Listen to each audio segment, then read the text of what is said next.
Ahora, en la 92.9, te entregamos la información y el análisis de los principales hechos que mueven los mercados financieros de Chile y el mundo. Clave Morse. Decodificamos los conceptos económicos para el ciudadano de hoy. Daniel Fajardo, Diego Uribe y Felipe Reyes analizan la actualidad económica y sus conexiones con la política, el medio ambiente, la tecnología y más. Bienvenidos a Clave Morse. Lunes 27 de mayo, 9:02 de la mañana. Bienvenidos y bienvenidas a todos y a todas a Clave Morse de Radio La Clave, este lugar donde decodificamos la economía, las finanzas, los negocios, a las empresas, y vamos a decodificar la señal que llega hasta México, donde está nuestro querido Diego Uribe. Diego, ¿cómo estás? Bien, Daniel, ¿qué tal? Buenos días. Buenos Todo días. bien. Qué bueno, qué bueno. Bien aquí, bueno, con esta semana, y Victoria Paz, que la estamos esperando, que está por afuera, que está a punto de entrar también, que es nuestra panelista especializada de todos los días lunes. Antes de empezar, les cuento que nos pueden seguir en redes sociales con el Twitter @Radio La Clave, Instagram @Radio La Clave también, con el hashtag Clave Morse en la Clave. También a través del dial 92.9 FM.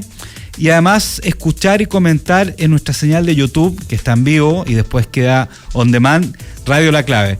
Los invitamos a suscribirse además y a participar del programa. Ahí viene llegando Victoria. ¿Cómo estás? Ahí viene llegando Victoria. Con un cafecito. ¿Ah? Sí, rico. Porque está helado acá, es como 5 grados. Estamos cerrando mayo, querido Daniel, y bueno, yo creo que una de las grandes noticias de la semana pasada, del cierre de la semana pasada, fue que mayo se perfila como el mes de mayor pluviometría en los últimos 20 años. Veníamos de 15 años de sequía, claro, y de un día para otro pasamos el péndulo se va al otro extremo, ¿cierto? Llevando un mayo con mucha lluvia. Y vamos a ver Santiago, Santiago. Acuérdate que los del sur siguen riéndose. Siguen riéndose de nosotros, mis amigos del sur. Típico, sí. Tengo unos amigos en Valdivia que me escribían. Claro, hoy pónganle color. No, pero estuvo rica la lluvia. Bueno, pero es Santiago y la zona central. Mira, déjenme contarle una anécdota. Yo crecí yendo a la laguna Culeo. Ya. Que está esta laguna, ¿cierto? Que está ahí cerca de Paine. Sí. Y está a 40 minutos de Santiago, hablando de Santiago. Y de chico tengo muchos lindos recuerdos de... Oye, pero la historia está más abrigada que hija única, así parece que... Es que viene llegando recién, yo estoy hace como media hora aquí en la radio, entonces ya... Oye, y bueno, y para hacerle el cuento corto, fue dramático mirar y ver inicialmente desde la orilla y después ya con los drones y cosas, pero en verdad el proceso de sequía, que tiene varios factores, evidentemente hay un tema de mala regulación de usos de agua agrícola y también de los vecinos y segundas casas de turismo, pero fue muy dramático porque era muy evidente estos efectos de la mega sequía en Chile, y hoy vuelve a tener agua. Sí. Hoy vuelve a seguir un panorama. Entonces, bueno, voy a comentar ahí porque creo que no es menor. Oye, nada que ver, pero también voy a comentar algo personal, ya que, Diego, la laguna Culeo, sí, en realidad, yo cuando recién me casé, nosotros con mi esposa no teníamos grandes recursos en esa época, bueno, ahora tampoco muchos, pero uno tenía que arreglársela. No sé qué es que... No, sí, no tenía que arreglárselas con salida.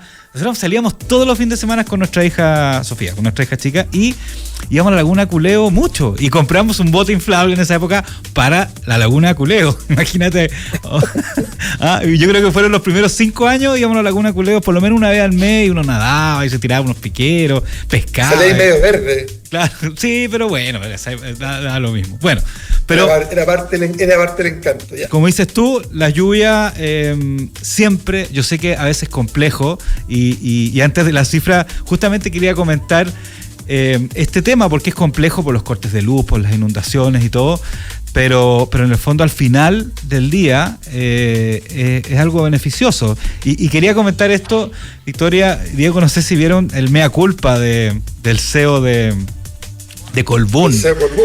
Ahí que salió en el Mercurio. Después del día de furia. Y eso es súper bueno, fíjate, porque yo creo que a mucha gente le pasa eso por lo general, ¿no es cierto? Igual uno a veces tiene que medirse y saber que las consecuencias en redes sociales, especialmente cuando tienes cargos altos o cargos mediáticos como los nuestros, tienen arrastre. Y él fue súper humilde, se dio cuenta de que se había exaltado un poco, de que fue un error, aunque la nota del Mercurio dice claramente Hernán Rodríguez y el vicepresidente de Colbún, Bernardo Larraín Mate, hablaron con él, le tiraron un poco la oreja, ¿no es cierto? Sí. Y finalmente tuvo que mandar una carta a toda la empresa. Mandar una carta. Está muy entretenida esa historia, ¿eh? Sí, no, es una historia de día de furia corporativa, pero claro, el problema es que tú, siendo la máxima figura de una empresa, al final es difusa la línea, ¿verdad? De cuándo es la persona ciudadana que puede reclamar como uno, que al final no representa a una corporación gigante. Y cuando empieza tu rol de la figura empresarial. Entonces es muy difícil tener un día de furia por Twitter. Claro, porque además los medios, nadie decía Escobar, una persona de apellido Escobar hizo este reclamo. No, era el CEO de Colbún. Perdón, Diego. Sí. No, y creo que fue por Twitter y por LinkedIn. Creo que ni siquiera fue por un solo. En todo caso, yo conozco muy bien a José Ignacio Escobar. Sí. Así que voy a omitir, pero siendo amigo mío, voy a decir que sí, se equivocó. Y ahí está la discusión de la forma y en el fondo puede tener argumentos válidos, ¿cierto? Uh-huh.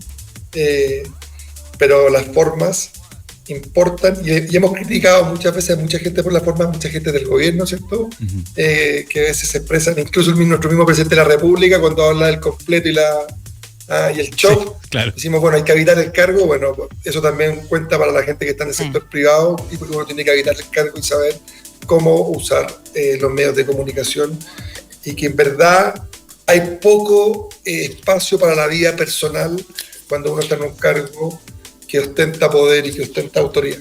Sí, ahora igual, para el ciudadano de a pie afectado por el tema, igual yo sé que dijeron, ¿sabéis qué? Está bien, puede que se haya equivocado, claro, puede que le hayan tirado las orejas, pero por fin alguien le respondieron y en el fondo, exacto, a mí nadie me va a pescar, claro, pero pasó que justo le tocó a alguien en las esferas del mismo nivel del CEO de Enel. Entonces, claro, es como cuando uno dice, bueno, por fin alguien lo dijo y alguien lo escuchó.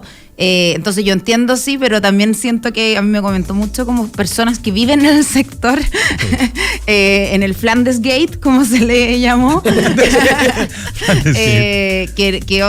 bueno que este gallo vive ahí. En el fondo, vecinos me dijeron, oye, ¿sabes que al final es una suerte que viva acá? Porque no nos pescaba a nadie. Así que bueno, está ahí la discusión. Don Diego, vaya usted a las cifras, por favor. En Clave Morse te informamos cómo parten los mercados. Indicadores económicos del día. Bien, comenzamos con la unidad de fomento a 37.414.83 pesos, sin mucha variación. Precio del dólar está estabilizado, que sube, que baja, vamos a hablar, ¿cierto? Un poquito de eso, 904 pesos por dólar.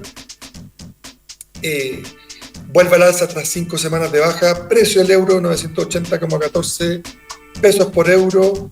El cobre, que también nos entusiasmamos. Sí, ya hablamos de superciclo ya casi, ¿eh? Estamos pasando a hablar de superciclo. Y yo les dije el viernes que habían algunos, ¿cierto?, analistas extranjeros que tiraron unos vaticinos futuros medios desorbitados. Quizás vamos a volver a traer a la mesa.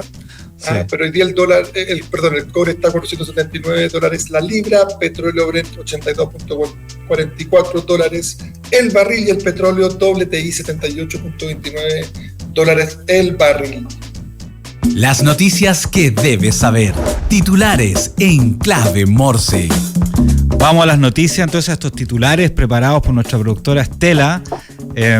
Beneficiarios de la PGU subieron a casi 37.000 personas en el primer trimestre. Según cifras de la Superintendencia de Pensiones, los jubilados que obtuvieron la pensión garantizada universal, o PGU, subieron 36.794 personas entre diciembre de 2023 y marzo de 2024. Además, desde la implementación de la nueva modalidad que reemplazó al Pilar Solidario en 2002, ya alcanzó 2.4.812 beneficiarios este año. A PGU. Mira. ¿Un comentario? Excelente. No, o sea, yo después tengo unos comentarios, pero vinculados al CAE, porque también se está estimando, cuando se compara las cifras, se pone mucho en las PGU. Como ya, vamos con ese, cuando hablemos del CAE. Después, lo dejo pendiente en mi comentario. Eso. No, yo no tengo a mí, yo debo decir que yo soy un devoto de este tipo de política pública. Perfecto. Creo que este es como el tipo de política pública que queríamos estar impulsando. Pero dejemos la discusión para hablar después en el contraste del CAE. Perfecto. 2/3 de las empresas del IPSA mejoraron sus resultados en el primer trimestre, según la comisión, la CMF. Las sociedades anónimas que integran el índice de precio de selectivo de acciones IPSA publicaron sus informes de desempeño durante el primer trimestre de 2024. Los resultados destacó la subida en las acciones en 17 de las 28 empresas que componen el IPSA, obteniendo $1.375,8 dólares. ¿Ya? O sea, perdón, $1.365,8 millones de dólares. Ahí está. De ganancia en los primeros 3 meses del año.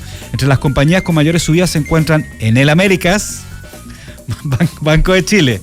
Pese a los resultados positivos, esto significó una caída de la mitad de las ganancias del año pasado en la misma fecha, debido al desplome de las acciones de la minera SQM y la compañía sudamericana de vapor. Estas siempre son buenas noticias, yo creo. Finalmente, es parte de estas buenas noticias que hemos visto últimamente, estas 2 últimas semanas, en términos económicos en general. La bolsa chilena está con muy buenos desempeños y se espera, según lo que han dicho, yo nunca pongo las manos al fuego porque siempre la renta variable es renta variable, eso es muy importante. Claro. O sea, la bolsa es renta variable y por algo se llama así.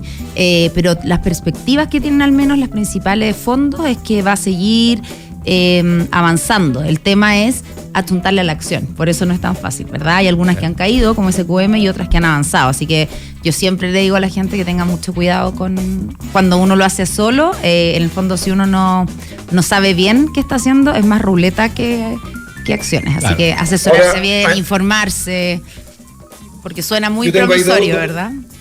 2 cosas ahí, Victoria. Una cosa es que aclararle, nosotros vamos a dar por sentado ciertos términos para que la gente que nos está escuchando, ¿cierto?, entender que la renta variable son las acciones, ¿cierto?, de las empresas, y en contraste con lo que se habla de renta fija, que son bonos, etcétera. Y como bien dice Victoria, la renta variable está expuesta a mayor volatilidad, ¿cierto? Sube, baja la ruleta, pero yo tengo ahí, depende de cómo uno se aproxima al mundo de la renta variable. Y al final, muchos asesores financieros, de los cuales conocemos, dicen, oye, la renta variable tú tienes que aproximarte con una mirada a largo plazo. Y la mirada a largo plazo es menos ruleta. Sí, exactamente. El que entra al mundo de las acciones, ¿cierto?, para comprar y vender la pasada corta, no sé qué, en buen chileno, la timba, ¿la escucháis, el timbiar? Es un concepto de tu época, yo creo, Diego. No. Yo no lo conozco, es que en mi época, que soy tenemos tanta brecha generacional que no sé. Daniel, dime por favor, que no conocí el término. No lo conozco, debo ser de tu edad más o menos, pero no lo conozco. Lo siento. Más o menos. Lo siento. Oye, bueno, ya voy a sacar. Sí, debemos tener la misma edad nosotros, no lo conozco. Sí, unos 63. Ya, oye, bueno, pero en fin, lo que quería decir es que la renta variable sí tienes ese, pero hay que también entender cómo aproximarse. Y hablando de eso, y para pasar, de hecho, el Diario Financiero publica ahí una entrevista a Juan Pablo Monge, que es el general de BCI Correo de Bolsa, y claro, da un poquito algunas perspectivas donde el IPSA podría terminar en 7.200 puntos y hasta 8.150 puntos para el 2025, diciendo, oye, van a ser 2 buenos años para el mundo de la renta variable. Pura buena noticia. Tercer titular, Metro de Santiago aumenta validaciones en el primer trimestre, pero aún no alcanza niveles pre-pandemia. El Metro de Santiago registró 141,7 millones de validaciones el primer semestre de 2024, un aumento de 9,5% respecto al mismo periodo anterior, impulsado por el incremento de la presencialidad laboral y las extensiones de la línea 2 y 3. Antes de seguir, quiero decir que las validaciones son... Eso te iba a decir. Porque fue la misma pregunta que tenía yo. Es que rara la unidad de media, ¿no? Es cuando pasa el VIP. La pasada de la VIP. Lo que pasa es que hay gente que pasa sin validarse. Claro, yo creo que por ahí viene el concepto. Hay gente inválida. Hay gente, claro, exactamente. Y es cuando tú pones la VIP y la VIP te marca que puedes pasar y el torniquete se mueve. Esa es la validación, ¿ya? Ya sabemos que hay KPI, clave ahí es número de validación.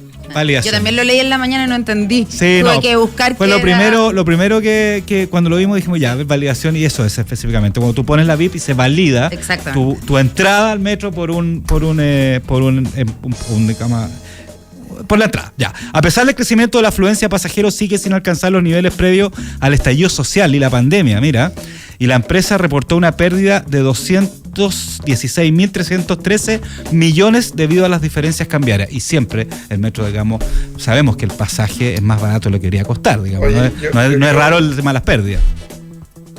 Estando viviendo acá en México y viajando harto últimamente, me ha tocado viajar harto, una logra nuevamente constatar que el metro de Chile es un lujo. Sí.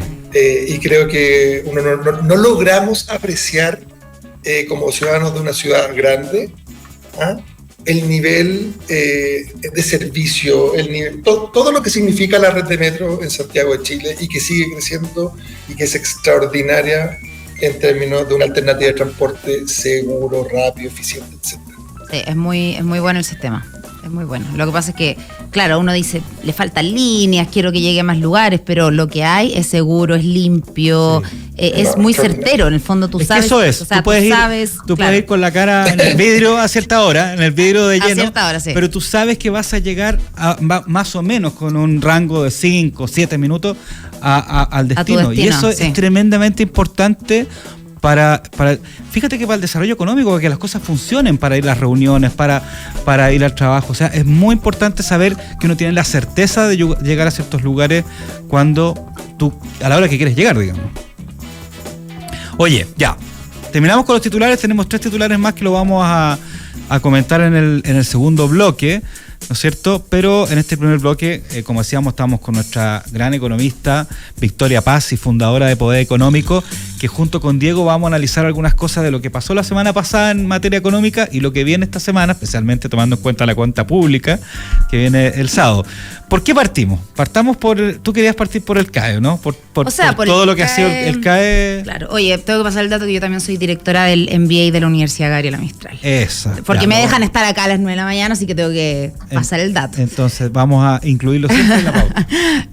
Mira, el CAE, ¿por qué? Yo creo que porque se les apareció el CAE, en el fondo, como se aparece marzo, se les apareció el CAE a esta cuenta pública y está siendo muy difícil salir de ahí para el gobierno. ¿Qué es el CAE? El CAE es un sistema que en el fondo se implementó en el 2006 para estudiantes de educación superior que en el fondo podían acceder a un crédito con aval del Estado, ¿ya? O sea, que en el fondo a ti no te hubieran dado ese crédito porque un estudiante en general no tiene ninguna propiedad que pueda dar como garantía. Claro.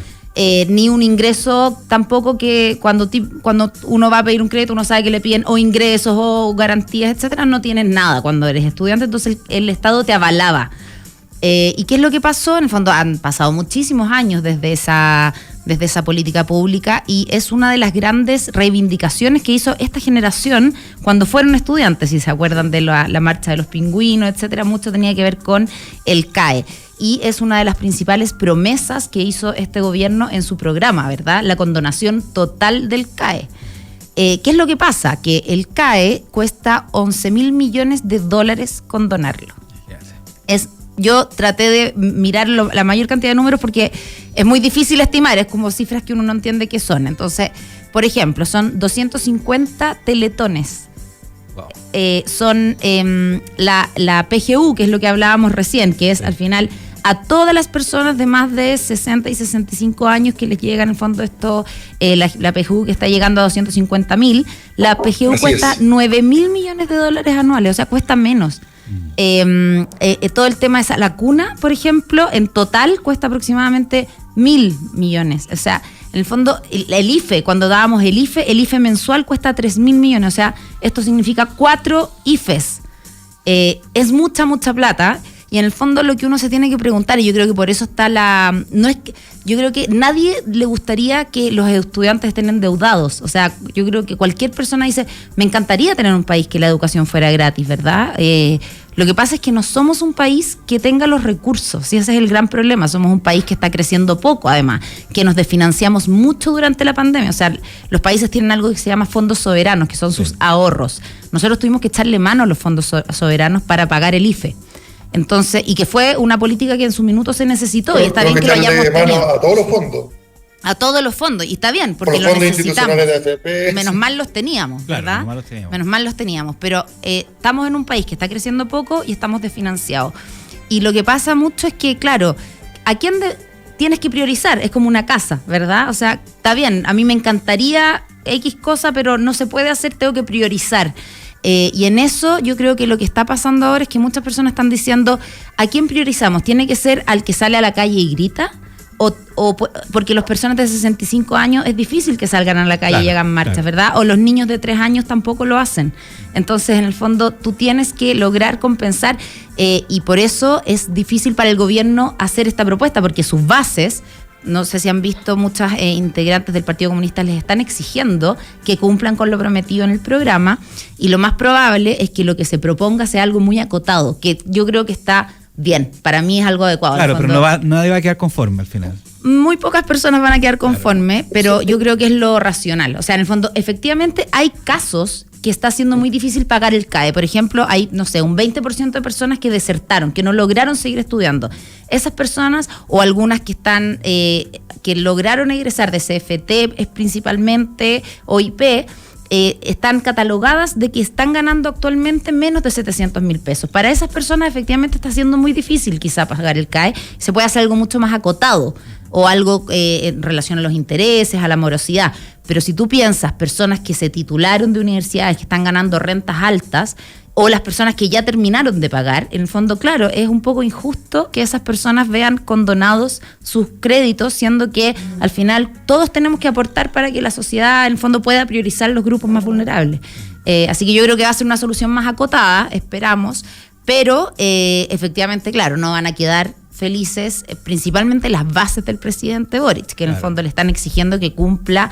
De hecho, le dijeron, no por no tener los recursos se puede no cumplir el programa. Pero yo no entiendo en base a qué entonces se pagan las cosas. Entonces, ahí, bueno.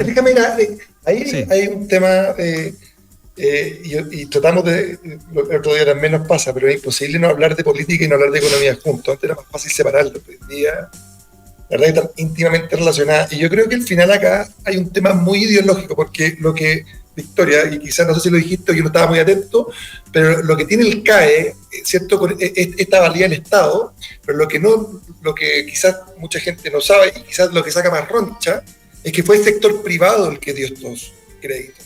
Claro. Entonces son los bancos. Porque esto no es que no es el banco del Estado, ¿cierto?, que dio los créditos para la educación con avalía del Estado, sino que esto fue el sector privado. Y por lo tanto, quizás lo que más le saca roncha a un sector de la izquierda es que se le esté devolviendo o que el privado no pierde por ningún lado, o porque le va a pagar el deudor, y si el deudor entra en default y no paga, el Estado tiene que pagarle a la banca privada. Uh-huh. Y eso para el Partido Comunista ya es como el... Pero lo que no hablamos es que esta política, porque sí, hay casos, ¿cierto?, en que hay deserción, o hay casos en que no, pero estamos hablando de la gran masa de personas que sí logró estudiar, que sí logró romper, ¿cierto?, la tiranía de las barreras sociales. Esto es quizás una de las políticas públicas que ayudó a una gran parte de la clase media a tener una mejor educación, movilidad social, mejores trabajos. ¿Cuántas primeras generaciones, ¿cierto?, hubo a través del CAE? ¿Hubo se dice? Ya no. Hubo, ya. Sí. Hubo. Aunque la RAE, ojo, que la RAE ya aprueba el hubieron, pero no se usa porque es como feo. Perfecto. ¿Cuántas primeras generaciones hubo o hubieron? Porque efectivamente tuvimos esta política pro acceso a la educación. Y yo estoy de acuerdo contigo, Victoria, que hay que mirar aquellos casos, pero montarse ideológicamente, porque al final lo que saca roncha del CAE, ¿cierto?, esta transferencia potencial de recursos del Estado al mundo privado, sin entender las consecuencias y las magnitudes. Sí, ahora bien, tú decías, hay una parte importante de la cartera que ya la ha comprado el Estado. En el fondo, esto partió con la banca privada, ¿verdad?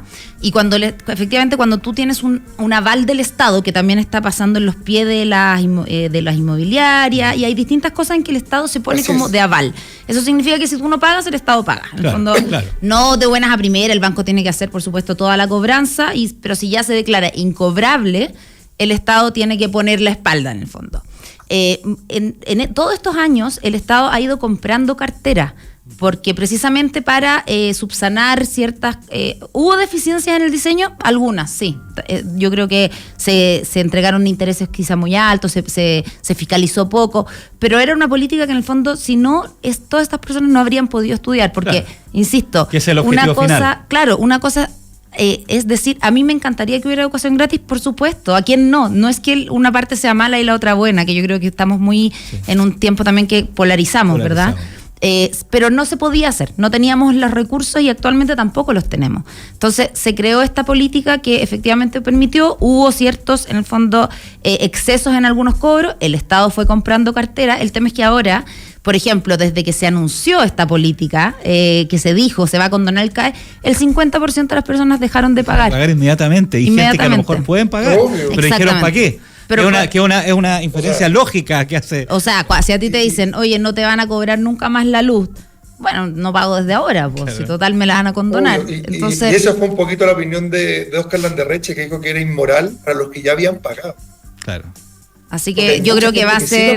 Claro, el otro lunes vamos a poder comentar qué pasó en la cuenta pública, pues yo creo que esta va a ser la guinda de la torta de la cuenta pública. O sea, obviamente va a tener que comentar muchas cosas.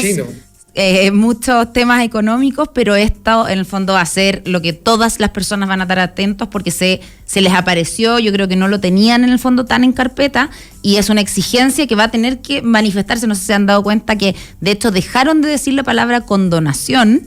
Se habla de solución. Se habla de solución, de no sé qué, pero en el fondo te está tratando, al menos en el relato, de dejar de lado esta expectativa de condonación total, que es difícil de hacerlo. Sí, muy difícil. Oye, Victoria, yo te quiero llevar, ¿te quiero llevar para otro lado o tú, Dani? No, es que quería seguir conversando este tema después de la pausa, porque estamos justo antes de nuestro invitado, podemos seguir conversando. ¿Te parece, Diego, o querías comentar algo? Puedes dejar planteada tu pregunta, Diego, y así dejamos expectativas. Usted decía. Eso. No, lo que pasa es que hemos estado hablando de economía, hemos estado hablando, ¿cierto?, un poquito de las perspectivas futuras. Y hoy día Libertad y Desarrollo publicó, ¿cierto?, un estudio donde dice que si Chile sigue creciendo un 2%, le tomaría 50 años llegar al PIB per cápita de los países de la OCDE. Sí lo vi. Entonces creo que, y un poquito estar en el meollo de no es que si vamos a crecer este año a un 2,5, un 2,3, un 3, sino que cuáles son las perspectivas de largo plazo, porque en verdad a fines del siglo estuvimos como raspando esa idea del desarrollo, y hoy día parece que se nos escapa nuevamente de las manos. Lo dejo ahí. Ya, dejémoslo ahí y vamos entonces a las menciones. Dale tú con la primera, Diego. Yo les cuento que Lab es la tecnología que permite comercializar tus productos en marketplaces internacionales. Conecta, publica y gestiona integradamente muchos canales a través de una sola plataforma. Encontrarás distintas herramientas para optimizar y presentar tus ventas globales. Exportar y vender en marketplaces nunca fue tan fácil. Conectamos Latinoamérica con... Y en IDEMAX impulsamos y damos vía a un futuro con empresas y negocios relevantes para el mundo. Somos una consultora de negocios que piensa sin límites para impactar el futuro de cada empresa. Transformamos el presente para impactar el futuro. Negocios, proyectos, innovación. Visítanos en idemax.com. Y nos vamos a la pausa comercial y a la vuelta seguimos conversando un poco con Diego, con Victoria, sobre los temas que vienen, para pasar a nuestro entrevistado, que es Mauricio Peñafiel, fundador de Lifebox y experto en Power Skills. Nos vemos.